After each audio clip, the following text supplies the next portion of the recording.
मध्य प्रदेश के बैतूल में नईम साहब ने अपनी ज़मीन पर एक स्कूल कायम किया था। तकरीबन 20 लाख रुपए लगाए थे, लेकिन कुछ लोगों ने अफवाह उड़ा दी कि वो स्कूल नहीं बल्कि मदरसा है, वहाँ इस्लाम की तालीम दी जा रही है। इस वजह से प्रशासन ने उस पर बुलडोज़र चला दिया। बहुत अच्छा हुआ।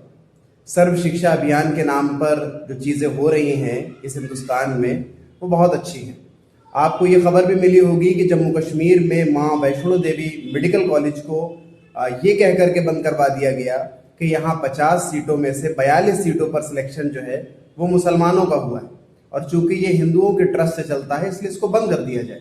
लोगों को ये बात बहुत अच्छी लगी और उन्होंने उसको बंद करवा दिया। हालांकि उन 42 लोगों का एडमिशन जो है वो मेरिट के बेस पे हुआ था, और आज अगर वहाँ 50 सीटें थी तो कल हो सकता है कि वो 100-200 की तादाद तक जा सकती थी, जिससे जम्मू कश्मीर के हर वर्ग को फायदा होता। लेकिन लोगों ने उस मेडिकल कॉलेज के बंद होने पर जश्न मनाया, ढोल बजाए गए और मिठाई खिलाई गई। ठीक इसी तरीके की खुशी जो है वो नईम साहब के स्कूल बंद होने पर लोगों के दिलों में हुई होगी। इन लोगों को किताब नहीं चाहिए, कलम नहीं चाहिए, अच्छी बातें नहीं चाहिए, इन्हें चाहिए तलवार। हमें मालूम होगा कि गाजियाबाद में घर घर जाकर के तलवारें बांटी गई।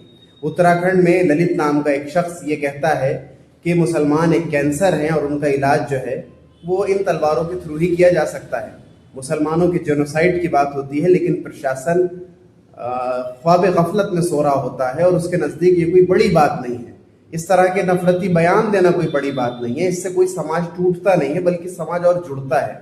इनके नज़दीक बड़ी बात तब होगी जब आप किसी स्कूल में लप्पे आती है दुआ बन के पढ़ ली जाए, जब किसी स्कूल में किसी मुस्लिम शख्स या कोई मुस्लिम अधिकारी जो है वो अल्लाह के रसूल सल्लल्लाहु अलैहि वसल्लम का नाम ले ले और उनका वाक़या कोट कर दे। हमें और आपको समझना होगा कि ये किस तरह का हिंदुस्तान बन रहा है। मेरे बहुत सारे साथी मुझसे कहते हैं कि ये देख करके दिल दुखता है, अफसोस होता है, लेकिन मैं ये बात कहता हूँ कि ना मुझे अफसोस है और ना मेरा दिल दुख रहा है। मुझे मालूम है कि नफरत की बुनियाद पर जो सियासत की जाएगी आज नहीं तो कल उसका अंजाम ठीक इसी तरीके से होगा, और ये अभी शुरुआत है। अगर हमने होश नहीं संभाला, अगर मेरे हिंदू भाइयों ने और दूसरे वर्ग के लोगों ने ये चीज़ नहीं देखी कि ये कौन सा विकास है जो हिंदुस्तान में किया जा रहा है, जहाँ बेसिक जो सुविधाएं हैं वो नहीं मिल रही हैं, ना साफ पानी मिल रहा है, ना साफ हवा मिल रही है, ना जॉब मिल रही है, ना नौकरी मिल रही है, ना महंगाई रुक रही है, और अगर ये सरकार ना करके हमें धार्मिक मुद्दों में उलझा रही है और हम उलझ रहे हैं, तो शायद कि आगे के हालात और ख़तरनाक होने वाले हैं।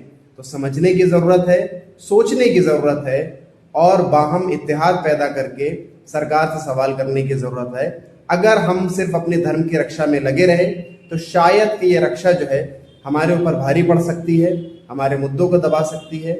जो इंसान भी विकास का नाम पर कार्यकाल पूरा करता है और उसको देने के लिए जनता के पास कुछ नहीं होता, जनता को चाहिए कि ऐसे लोगों से होशियार हो जाए।